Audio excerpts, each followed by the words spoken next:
तो ये वीडियो कितना इंपॉर्टेंट होने वाला है, और आपकी कहीं ना कहीं आपने सीजीएल एग्जाम दिया है और उसकी प्रिपरेशन कर रहे हैं, तो कहीं ना कहीं आपके मन में भी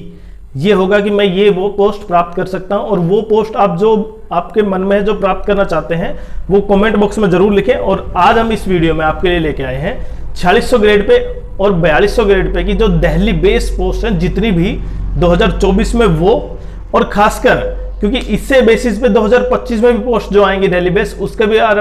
बारे में बताएंगे हम। लेकिन यहाँ पे देखिए टोटल पोस्ट जो जितनी वैकेंसी 18,000 के आसपास, उसमें 4200 और 4600 ग्रेड पे की वैकेंसी टोटल लगभग 6200 वैकेंसी हैं। और 6200 वैकेंसियों में से अगर यूआर की बात करें तो लगभग 2500 वैकेंसी, ओबीसी 1538 है, ईडब्ल्यूएस की हमें इसके बारे में डाटा प्राप्त नहीं हुआ है, अभी हो जाता है तो आपको जरूर बताऊंगा मैं,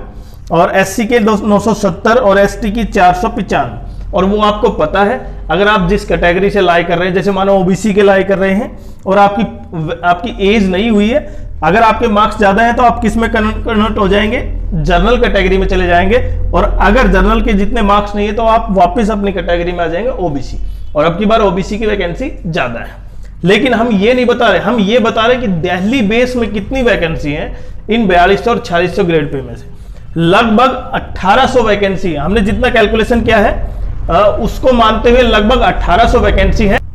जिसमें ASO 4600 grade pay, assistant 4200 grade pay की वो सारी वैकेंसी, और इंस्पेक्टर पोस्ट जो लगभग दिल्ली में हो सकती है, और इनके अलावा जो कैलकुलेट कर रहे हैं जो भी वैकेंसी और दिल्ली बेस है उनके बारे में बताएंगे हम। तो यहाँ पे देखें external affairs ministry, railway ministry, CSS central secretariat service, parliamentary affairs सबसे ज्यादा वैकेंसी लगभग 1400 के आसपास इतनी है। पार्लियामेंट अफेयर्स, इलेक्शन कमीशन, देखिए इनमें वैकेंसी बहुत कम होती है, इलेक्शन कमीशन, पार्लियामेंट अफेयर्स, इसके लाभ की बार लगभग 12 से 15 वैकेंसी है, 12 के आसपास है 15, और इसमें केवल 5 से 7 वैकेंसी है। तो आप देखें जैसे जैसे वैकेंसी कम हो रही है तो उनकी कट ऑफ भी ज्यादा हाई जाती है। जैसे एयरफोर्स हेडक्वार्टर ये सबसे बाद में ऑप्ट करते हैं बच्चे, दूसरी मिनिस्ट्री ऑफ इंफॉर्मेशन टेक्नोलॉजी उसमें भी कम है, लेकिन सबसे ज्यादा वैकेंसी किसमें है 1400 सेंट्रल सेक्रेटरीट सर्विस, और उसके बाद एक्सटर्नल अफेयर्स मिनिस्ट्री में वैकेंसी दूसरे नंबर पर है। लेकिन ये जो वैकेंसी है और आपके अगर कट ऑफ मार्क्स उतने हैं तो आप परमानेंट दिल्ली बेस रह सकते हैं, और क्योंकि वैकेंसी भी अच्छे सैलरी भी है, अच्छा ग्रेड पे भी है, तो आप मान के चलें कि आपके इतने रैंक और लगभग इतनी कट ऑफ के आसपास अगर आपके मार्क्स हैं तो आप जरूर प्राप्त कर सकते हैं इसको, और आपके मन में जो पोस्ट है वो जरूर मिले आपको, हम तो चाहते हैं। तो देखिए सबसे पहले अगर यूआर कैटेगरी से आते हैं, देखिए मैं केवल ये नहीं कह रहा कि ये केवल यही पोस्ट इतने ही कट ऑफ जाएगा, हो सकता है पेपर अगर थोड़ा सा सिंपल या नॉर्मल की तरफ चला जाता है या थोड़ा सा हार्ड की तरफ चला जाता है तो क्वेश्चन 1 से 2 क्वेश्चन क्या हो जाते हैं, अटेम्प्ट कम हो जाते हैं। और आपको पता है 1 से 2 क्वेश्चन का मतलब 6 नंबर हो गए 2 क्वेश्चनों के, बहुत ज्यादा ऊपर चले जाते हैं, बिल्कुल आउट ऑफ मेरिट हो जाते हैं। तो ये सबसे इंपॉर्टेंट है। तो यहाँ पे लगभग देखता हूं मैं 200 कहता हूं 325 से 330 के बीच अगर आपके मार्क्स हैं, लगभग वो इसलिए वेरिएबल कर रहे हैं क्योंकि पेपर डिपेंड जरूर करेगा। देखिए आपके मार्क्स अगर इसके आसपास हैं तो आप जरूर प्राप्त करेंगे। और सबसे इंपॉर्टेंट इलेक्शन कमीशन, देखिए सब चाहते हैं इलेक्शन कमीशन, क्योंकि उसका कार्य केवल